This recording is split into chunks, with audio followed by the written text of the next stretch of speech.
होना चाहिए। अभी तो ये अंगड़ाई है, बाकी और लड़ाई है। देश में पूरे देश में बहन जी के नेतृत्व में बहुजन समाज पार्टी बड़े पैमाने पर आंदोलन करके या इस देश के सरकार को बताना चाहती है कि जब तक कि आप इस बौद्ध विहार को मुक्ति नहीं दिलाओगे तब तक के यहाँ आंदोलन जारी रहेगा। बीएसपी करेगी पूरा, फूले तेरा मिशन अधूरा, बीएसपी करेगी पूरा, साहू तेरा मिशन अधूरा। बीएसपी करेगी पूरा। सारों में लड़ाई लिखी हुई है। हिंदू धर्म के जितने देवी देवता है सारों के हाथों में हथियार है और हथियार होते हुए भी हम देखते हैं कि ये डरे हुए हैं और ये हमारे को क्या रक्षा कर लेंगे। महाविहार बौद्धों को सौंपा जाएगा, दिया जाएगा। ये तो जन आंदोलन के बगैर होगा नहीं। हर जगह से लोगों ने चेतना आनी चाहिए, हर जगह से उसके निवेदन जाना चाहिए और सरकारों को गिरा करके हमारे फेवर की जो सरकार उनको बैठाना चाहिए, तब ये पूरा होगा। महाबोधि महाविहार मुक्ति आंदोलन का तकरीबन 27 दिन बीत चुके हैं और आंदोलन अभी भी जारी है। देश और दुनिया से इस आंदोलन को बड़े पैमाने पर जो समर्थन मिल रहा है। बता दें कि वंचित बहुजन आघाड़ी के जरिए और बहुजन समाज पार्टी के माध्यम से आज एक बड़े राज्यव्यापी आंदोलन का आगाज किया गया था। आप मेरे पीछे बहुजन समाज पार्टी के तमाम पदाधिकारी यहाँ पर देख रहे हैं जो कि इस आंदोलन को लेकर जो लंबे समय से जारी है इसको अपना बड़ा समर्थन देते हुए बहुजन समाज पार्टी के माध्यम से इस आंदोलन को लेकर अपना जो जन समर्थन यहाँ पर दिखाने के लिए मौजूद है। उनसे जानने समझने की कोशिश करेंगे कि आखिर महाबोधि महाविहार ये बौद्धों के हाथों में आना चाहिए, इसको लेकर बहुजन समाज पार्टी ने जो अपना समर्थन दिया इसके पीछे की वजह क्या है और आज ये जो राज्यव्यापी आंदोलन किया जा रहा है इसके पीछे का क्या कारण है। तो यहाँ पर बहुजन समाज पार्टी के तमाम पदाधिकारी मौजूद। सर क्या बताएंगे, आज बसपा ने राज्यव्यापी आंदोलन का एक बड़ा आगाज किया और आप यहाँ पर मौजूद है, हम यहाँ पर गोंदिया में इस वक्त है, जिला कार्यालय के सामने में खड़े, क्या कहेंगे? महाबोधि महाविहार मुक्त आंदोलन जो था यह भदंत ससाई सुराई जी के नेतृत्व में शुरू हुआ था और उनने काफ़ी लंबे अरसे तक के इस आंदोलन को चालू रखा। उसके तहत आज भी जो है वह मुक्ति आंदोलन का जो कार्य है वो आज भी निरंतर चलते आ रहा है। लेकिन इस देश की जो सरकार है, इसके पहले कांग्रेस की सरकार रही, उस सरकार ने भी उस बौद्ध विहार को मुक्ति नहीं कराया। उसके बाद में इस देश में भारतीय जनता पार्टी की सरकार है, फिर भी आज वह उस विहार पर जो वहाँ के जो ब्राह्मणों का उस पर कब्जा है, वह ब्राह्मणीजन वहाँ पर प्रस्तुत यानी लाने की कोशिश कर रहे हैं। उसके विरोध में इस देश में पूरे देश में बहन जी के नेतृत्व में बहुजन समाज पार्टी बड़े पैमाने पर आंदोलन करके या इस देश के सरकार को बताना चाहती है कि जब तक कि आप इस बौद्ध विहार को मुक्ति नहीं दिलाओगे तब तक के यहाँ आंदोलन जारी रहेगा। क्या कहेंगे सर? सबसे पहले आपका परिचय जानना चाहूंगा जी, कैसा देख रहे हैं ये आंदोलन और आपका परिचय पहले। सर मैं संतोष खोबरागड़े जी। तेली समाज से बिलोंग करता हूँ और काफ़ी समय से मैं बहुजन मूवमेंट के साथ काम कर रहा हूँ। क्योंकि आज जैसा अभी महाबोधि महाविहार के मुक्ति आंदोलन की जो चर्चाएं चल रही है, ये महाबोधि महाविहार जो बौद्ध गया टेम्पल एक्ट जो आता है टीबी एक्ट के अंतर्गत, बीटी एक्ट के अंतर्गत, और ये 1949 से बना है। शायद संविधान जब लागू नहीं हुआ था और इसको बना दिया गया, अब कैसे बना पता नहीं, परंतु जैसा ओबीसी का आरक्षण लिखते वक्त कि भाई कुछ हमारे जो ओबीसी के उस वक्त के नेता थे उन्होंने बाबा साहब को रोका था कि भैया ओबीसी का जो 52% का आरक्षण है उसको कानून की गिनती के बाद मान्य किया जाएगा, अभी आप उसको सिर्फ मिल जाएगा ऐसा लिखिए। और शायद ऐसा ही कुछ लिखा होगा इसके बारे में भी, परंतु आज देखते हैं 1951 की जनगणना हुई, ओबीसी की जनगणना हुई नहीं। आज 90 साल हो गए ओबीसी की जनगणना नहीं हुई, मगर हमारे ओबीसी के बहुत सारे लोग हैं आज भी बीजेपी और कांग्रेस को सत्ता में बिठा देते हैं और हर 11 साल में हमारी मांगे पूरी करो, जनगणना करो, हम उन्हीं से मांगते रहते हैं। तो ये जो आंदोलन है ये भी तो लंबे समय से जारी है। वैसे ही ये जैसा बुद्धों की बात मैं करूं, जबकि बाबा साहब ने कहा था कि इस देश के अंदर में अगर आपको इस देश की सत्ता हासिल करनी है तभी आपकी समस्याएं दूर होगी। और आज हम देखते हैं कि हम 75 सालों से ये बीटी एक्ट को रद्द करो और भैया ये जो मुक्ति आंदोलन है हमारा वहाँ से बौद्धों के हाथ में मिला जाए। अब यहाँ एक बात समझ में नहीं आती कि हम लोग सत्ता में बिठालते बीजेपी कांग्रेस को और बाद में हम बोलते हैं हमारी मांगे पूरी करो, नहीं होने वाली साहब। जब तक कि हम बहुजन मूवमेंट, बाबा साहब ने बताया कि सत्ता हासिल करो, और मैं चाहता हूँ सभी लोगों को निवेदन देना चाहता हूँ कि हम वोट हम जब देते हैं सरकार बनाने के लिए वो किसे देना चाहिए पहले ये भी सोचना चाहिए। दूसरी बात यह है कि आज हिंदू, मैं भी हिंदू में था, मेरे पिताजी बहुत इसको मानते थे, पर मुझे जब समझ में आया कि हम तो बहुजन हिंदू है, क्योंकि जो उच्च वर्णीय अपने आप ये को क्या हिंदू मतलब बोलता है। बहुजन हिंदू हिंदू क्या है और बाकी दूसरा हिंदू क्या होता है? देखो हमको तो इसके बारे में कोई पता नहीं, हम हमारे माँ बाप ने बताया कि भाई हिंदू है, हिंदू है। जब हमने हिंदू पढ़ा तो हिंदू के सारे धर्म ग्रंथ जब पढ़े हाँ। तो सारों में लड़ाई लिखी हुई है। हाँ। हिंदू धर्म के जितने देवी देवता है सारों के हाथों में हथियार है, हाँ। और हथियार होते हुए भी हम देखते हैं कि ये डरे हुए हैं और ये हमारा क्या रक्षा कर लेंगे। तो हमने हमारे जीवन में हिंदू धर्म को छोड़ दिया, जैसे बाबा साहब ने छोड़ा था। हम मानव धर्म में विश्वास करते हैं, मानव ने मानवता तक चलना चाहिए।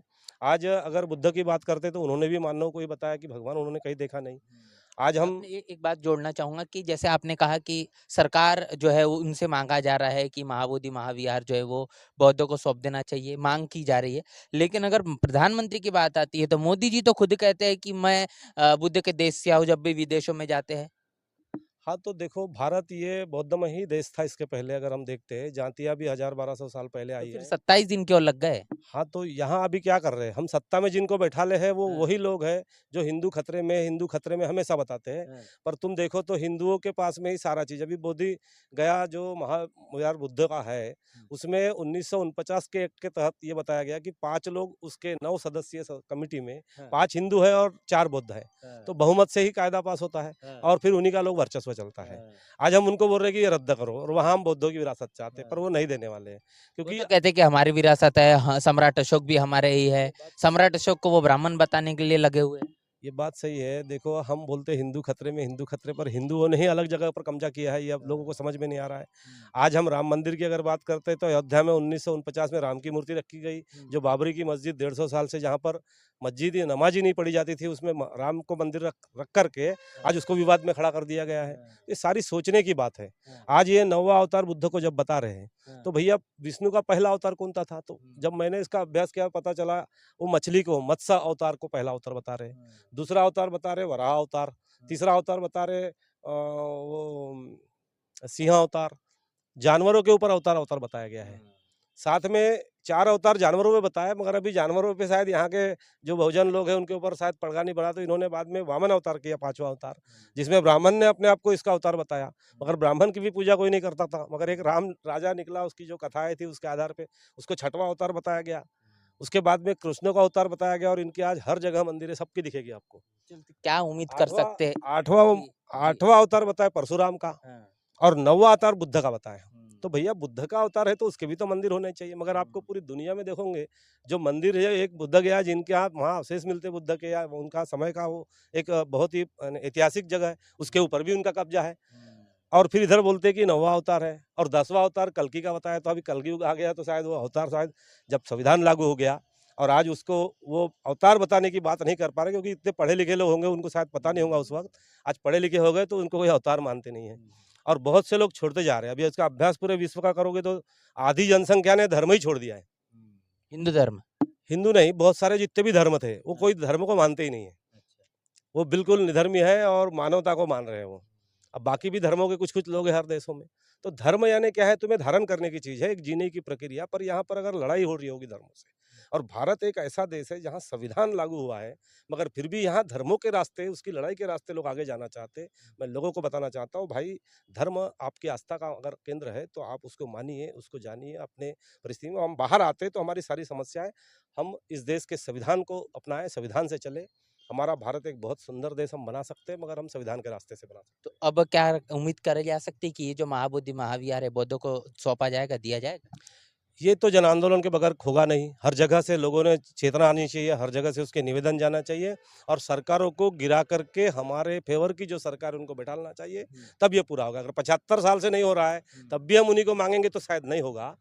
हम यही जनता से निवेदन करते हैं कि आने वाले समय में बहुजन समाज पार्टी जो ये काम कर रही है बहुजनों के लिए, आज ओबीसी का 27% आरक्षण जो लागू हुआ है, ये बहुजन समाज पार्टी की देन है। जब इनको 3 सांसद थे, आज भी हमारे लोगों को ये पता नहीं है कि हमारे को आरक्षण कहाँ से मिला है।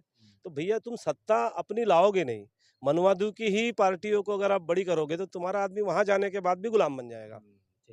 तो ब्राह्मण का तबके का बहुत बड़ा जो बोलबाला लगातार पूरे देश के अंदर तमाम मंदिरों में बड़े पैमाने पर देखने को मिलता है और महाबोधि महाविहार में भी यही कब्जा है।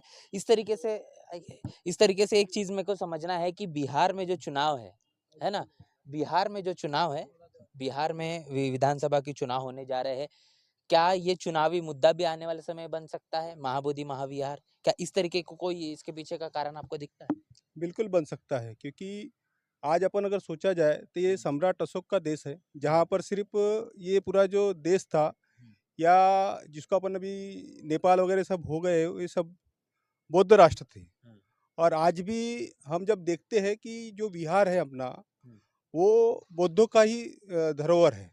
और अपन पूरा सातबारा देखेंगे भारत का, तो सम्राट अशोक का, और सम्राट अशोक का बुद्ध का है। तो ये इलेक्शन पर सीधा इम्पैक्ट गिराता है। लेकिन हम अभी भी हिंदू ही लिखते हैं।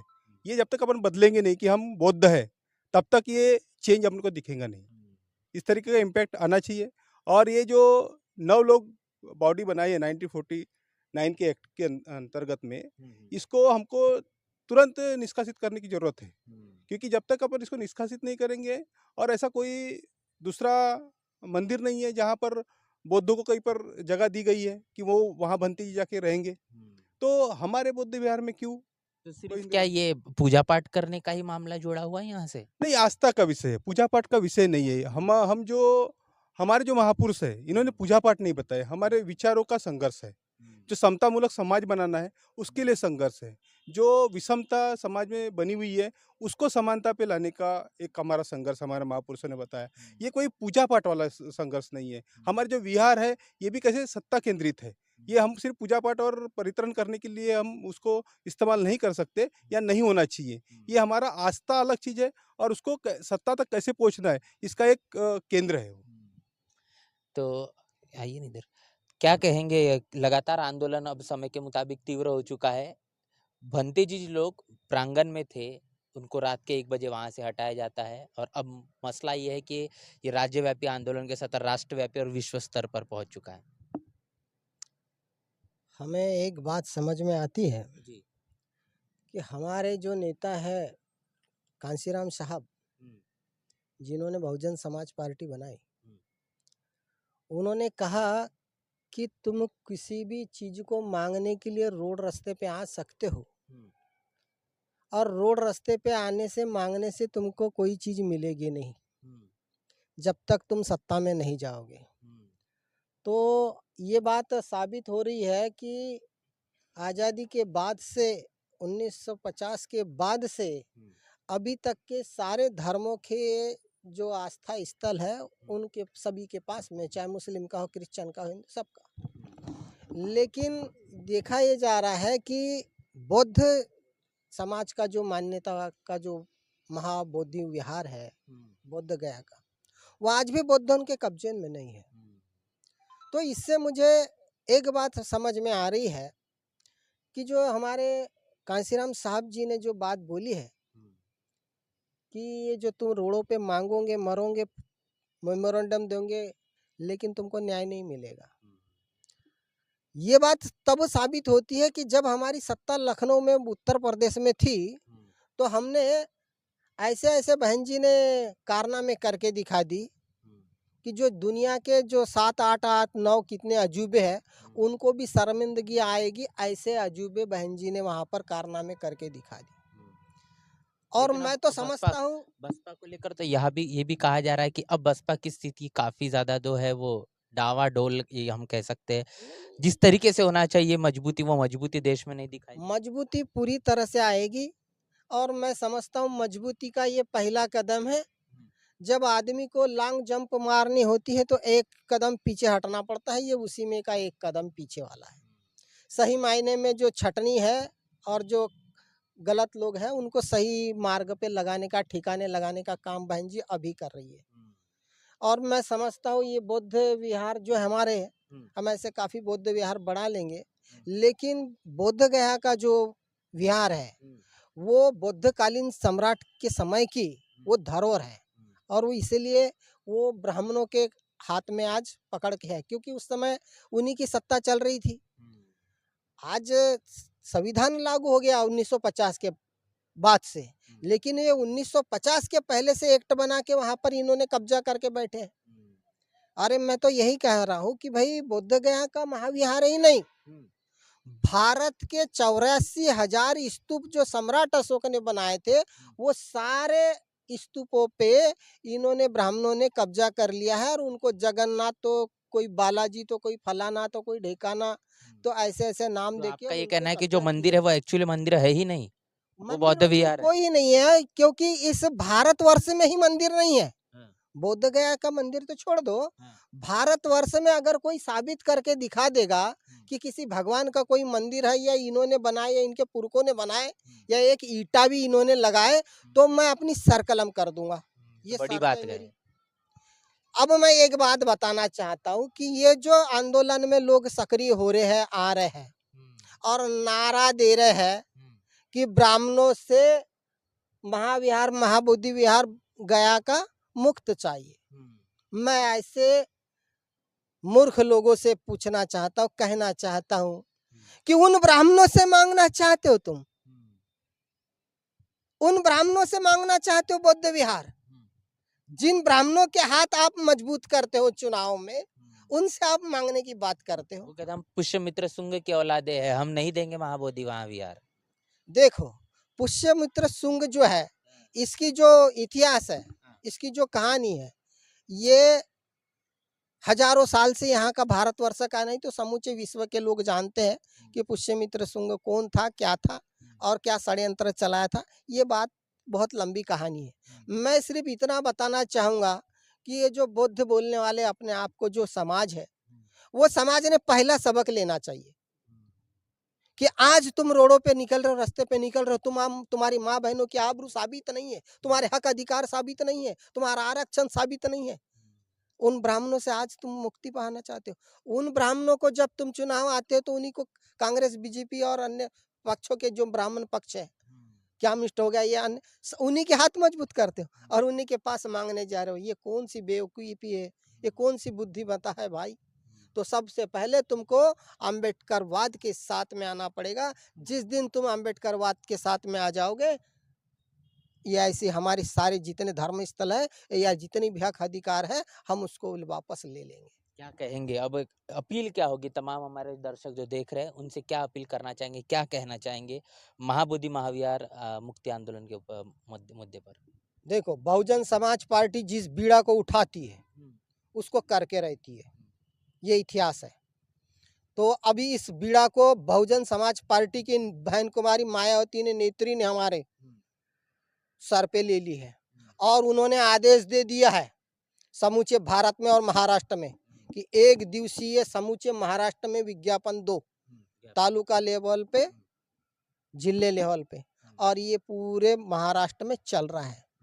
और उसी की प्रक्रिया में ये कड़ी आज हम लोग गोंदिया के जिला अधिकारी कार्यालय में भी ज्ञापन हमने दे चुके हैं। तो ये तो हम अपन लेके ही रहेंगे, वो कोई बड़ी बात नहीं है। उसके लिए हमको अपनी कुर्बानी देनी पड़ी तो देंगे, लेकिन हम अपने बहन जी का आदेश पालन करने के लिए हम कुछ भी कर सकते हैं। मैं यही कहना चाहता हूँ कि बौद्ध विहार हासिल करने से पहले तुम्हारी राज सत्ता तुम पहले हासिल कर लो, तो तुमको ये भीख मांगने की जरूरत नहीं पड़ेगी। एक तमाम बातें हमने जो अब तक के सुनी है, ये कहा जाता है कि जिसकी राज सत्ता होती है उसकी ही धर्म सत्ता होती है। देश के अंदर वातावरण इसी मुताबिक बन रहा है कि विशेष धर्म को ही लगातार अहमियत, या फिर ये कहेंगे कि उसको बढ़ावा देने का सिलसिला लंबे समय से हम देख रहे हैं। महाबोधि महाविहार मुक्ति आंदोलन तकरीबन 27 दिन पूरे होने के बाद भी इस आंदोलन को लेकर लगातार पूरे देश और दुनिया से मिलने वाला समर्थन, वंचित बहुजन आघाड़ी का समर्थन आपने देखा। तमाम तस्वीरें में आपको हम दिखाएंगे। बहुजन समाज पार्टी ने भी आज जो राष्ट्रव्यापी जो राज्यव्यापी आंदोलन पूरे महाराष्ट्र में किया है, इस आंदोलन को लेकर आपकी राय, आपकी प्रतिक्रिया और तमाम जो बातें अब तक आपने सुनी उसको लेकर आप क्या सोच रहे हैं, लिखकर कमेंट बॉक्स में जरूर बताएं। बने नेशनल चौपाल के साथ मिलते हैं नए वीडियो में, तब तक के लिए जय भीम, जय भारत।